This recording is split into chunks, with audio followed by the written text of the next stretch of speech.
The great fire, a city in flames.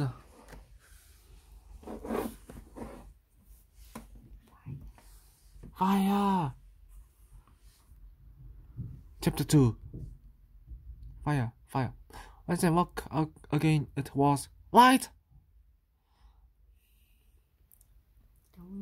The wind was still banging the shutters, and they could hear footsteps along the passage and on the stairs. He sprang up, feeling guilty. He should be downstairs by now, clearing the ashes, feeding and baths, and doing any other jobs Amy or Mistress Aloud gave him. In a room nearby, Mistress Aloud and Ceres were dressing the younger girls for church. He could hear 6-year-old Mary chittering, and the little one, and being teased and caught. All the church bells were ringing this morning, and he could no longer make out an alarm peal. Sam pulled on his clothes and ran downstairs, but racing ahead of him.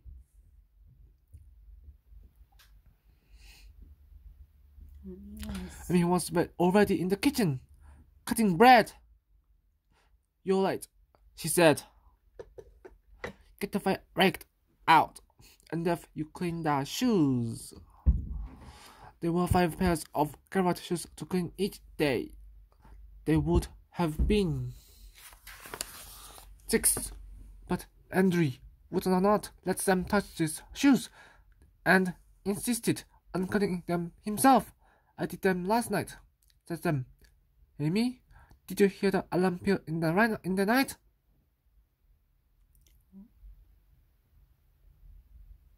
"No."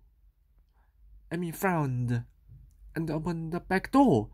There was a faint smell of smoke. "Probably a fire down east," said Amy. "It's a long way off." "So many fires we've had this summer."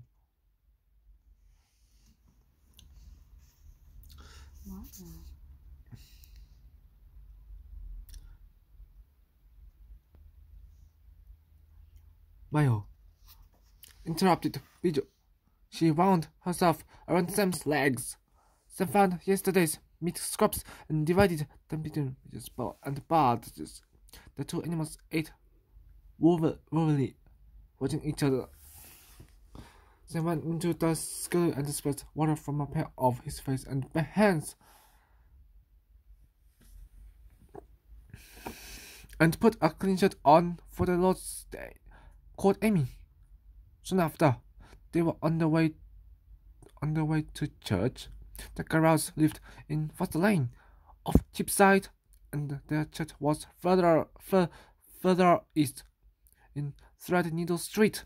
As they walked along Cheapside, the smell of smoke became stronger, and now they could hear the alarm peal. People in the street were talking about a blazing all down the Fish Street hill that had spread to the houses on London Bridge. Inside the church, they were shut off from whatever was happening outside. Most of the service was in French. "So," Sam daydreamed and gazed around. He had learned when to stand up, sit down, kneel, or murmur, "Amen." "I wonder if we can go and see the fire," he thought. "I'd like to see the bridge on fire." When they came out of the church, they saw people running up the street, shouting that the bridge was half burned and the fire was spreading outwards along the wharfage. "There's a gale blowing from the east," said Paul Aloud. He looked concerned. "Shall we go and see the fire?" asked Andrew. His eyes bright with interest. Or exclaimed, "Oh, please, Papa! Please.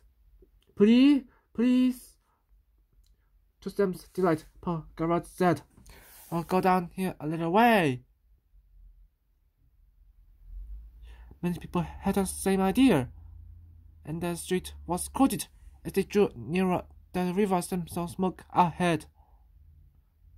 At the bottom of the hill, a group of men passed by, holding a fire squid on its cart, and then some more rushed past with fire hooks and ladders. Cries of alarm rose faintly from lower down by the river. Mr. Scarlet exclaimed, "No further! Husband, Amy, and I will take the children home. The fire is spreading. It's dangerous, and we should not block the streets."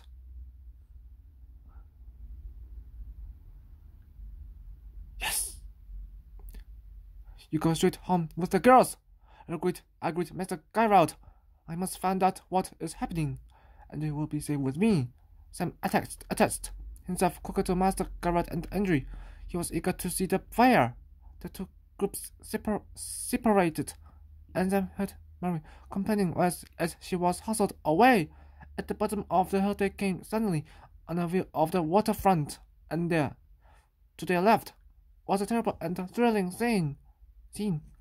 On their side, the northern bank, the bridge was blazing. Several of the houses built along its length were already blackened. Shells and flames were shooting up to the sky, sending smoke and burning sparks along the waterfront. Garrett looked shocked. "The timber warehouses will catch fire," he said.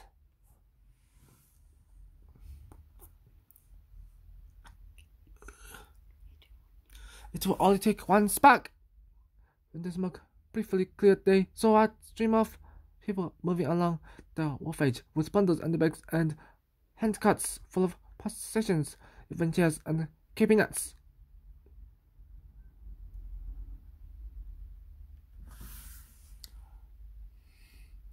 Sam noticed in amazement. Cross congregated out some stairs. From their flotilla of small boats laden with people was making its way to the southwark side.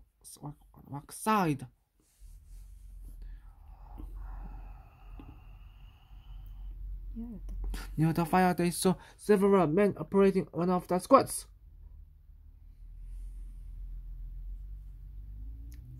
Sending a jet of water up to the first floor of a burning house. "I had no idea it was so bad," exclaimed Paul Garrett. One of the other Frenchmen from the church said.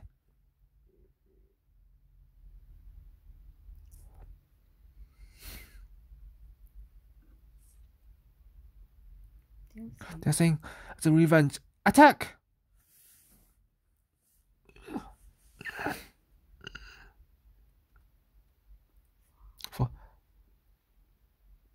Just telling.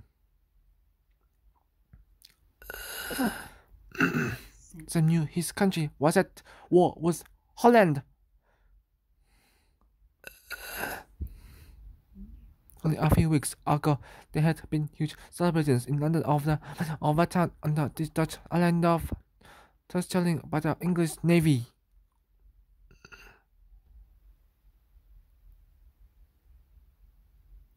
There was a procession with the mayor and the aldermen in the robes of office, and the drums and the flags and the fireworks in the evening.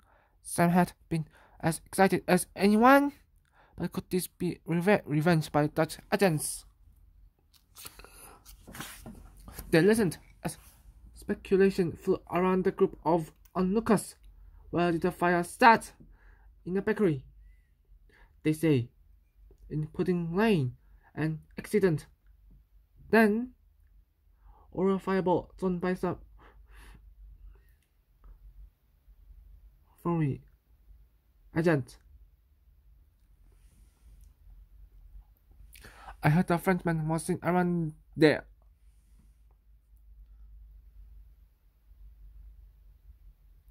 A look of anxiety crossed Paul Garrett's face. "Boys," he said quickly, "we must go home now. We must go home now."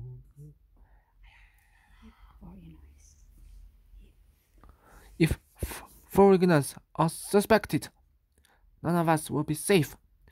He began to lead them back up the hill, but we are not Dutch, and we protested. The war is with Holland. Dutch, French, Walloons, Catholics, all be suspects. All will be suspects. No!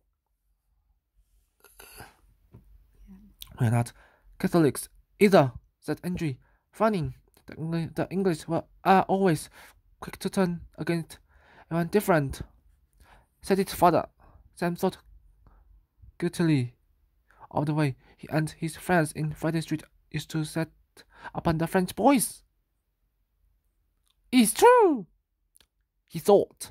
But Gerard hustled them quickly back uphill, then along Gypside towards Foster Lane. The sounds of fire and confusion faded behind them. As they returned into Foster Lane, Sam saw how relieved his master was to be back at his home, and he thought of the costly and beautiful necklace, now finished and hidden away in Paul Garrett's bookshop.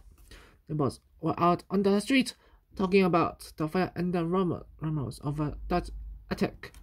It'll be under control soon, one of the goldsmiths said. There are always fires in this hot weather, and it's a long way from here.